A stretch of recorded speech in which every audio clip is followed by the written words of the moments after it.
Assalamualaikum warahmatullahi wabarakatuh. Bismillahirrahmanirrahim. Alhamdulillahirabbil alamin. Wa bihi nasta'inu ala umurid dunya waddin. Assalatu wassalamu ala asyrafil anbiya'i wal mursalin sayyidina wa maulana Muhammadin wa ala alihi wa ashabihi ajmain. La haula wa la quwwata illa billahil aliyil azim. Amma ba'du. Jamaah kaum muslimin rahimakumullah.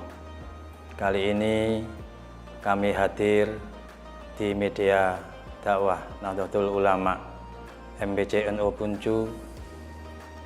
Hari ini akan menyampaikan tema tentang sedekah. Beberapa hari yang lalu kami sudah menyampaikan tema tentang zakat sebagai ibadah maliyah, ibadah wajib rukun Islam yang harus dilaksanakan oleh orang Islam. Hari ini kami akan menyampaikan tentang sedekah. Memang di dalam Al-Quran zakat itu kadang disebut dengan sodako, kadang juga disebut dengan infak, dan juga disebut dengan hak. Dalam hal ini, sodakoh adalah harta atau kebaikan yang kita niatkan untuk beribadah kepada Allah. Semua kebaikan yang kita lakukan itu bisa termasuk sodakoh. Karena itu, pada bulan Ramadan ini, mari kita tingkatkan sedekah kita, baik berupa ucapan yang baik berupa perbuatan maupun sedekah yang berupa harta benda.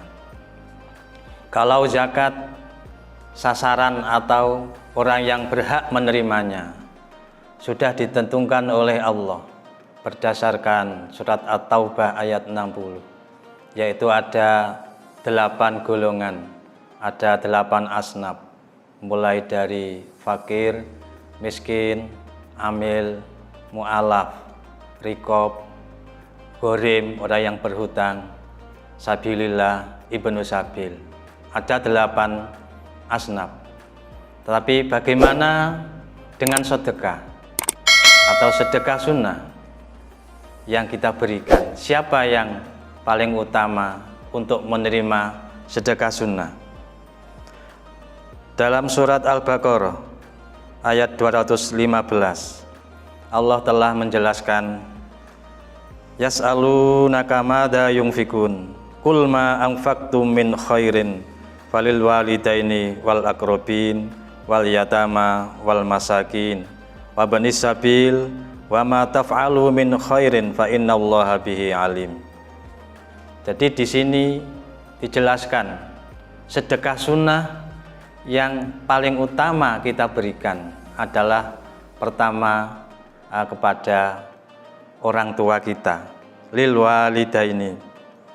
Kemudian setelah orang tua kita, kepada kerabat-kerabat dekat kita, kemudian kepada anak-anak yatim, kepada orang-orang miskin, kepada orang-orang yang kehabisan bekal. Di sini Allah telah menjelaskan urutan atau prioritas sedekah sunnah yang harus kita berikan, sehingga dalam melaksanakan atau mentasarufkan sedekah sunnah kita bisa membedakan antara zakat dan sedekah sunnah. Masih banyak dari kita yang memberikan zakat kepada anak-anak yatim, padahal di dalam surat At-Taubah ayat 60 sudah dijelaskan, di sana tidak ada asnaf yatim yang harus diberikan. Ternyata di surat Al-Baqarah ini Allah menjelaskan bahwa untuk anak-anak yatim kita berikan lewat jalur sedekah sunnah.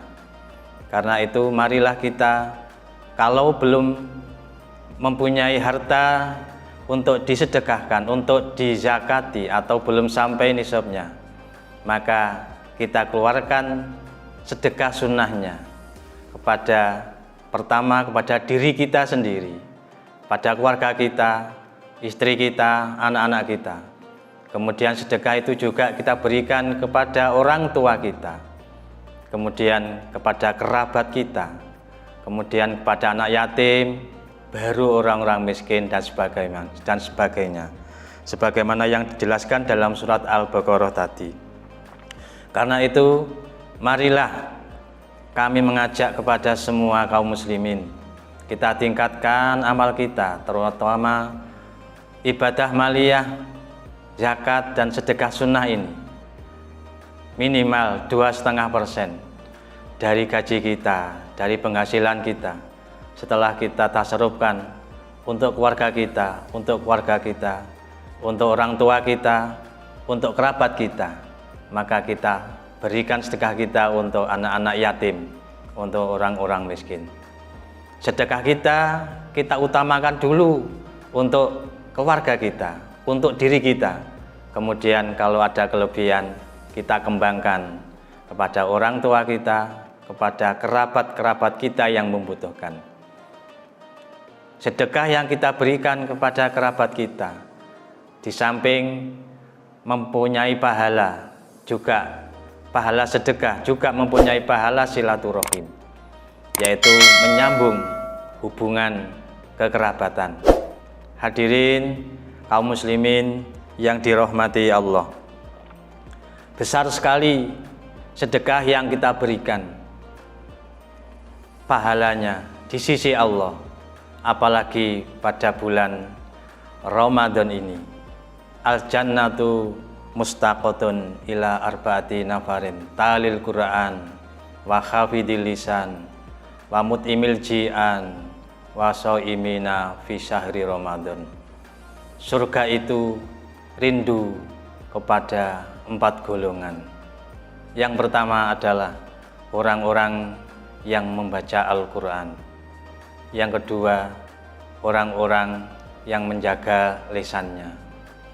Yang ketiga, orang-orang yang memberi makanan. Dan yang keempat adalah orang-orang yang berpuasa. Hadirin kaum muslimin yang dirahmati Allah, demikian pentingnya sedekah dan zakat yang telah dijelaskan dalam Al-Quran. Semoga kita semuanya bisa melaksanakan dengan bimbingan Allah, dengan taufik Allah. Amin ya rabbal alamin. Wassalamualaikum warahmatullahi wabarakatuh.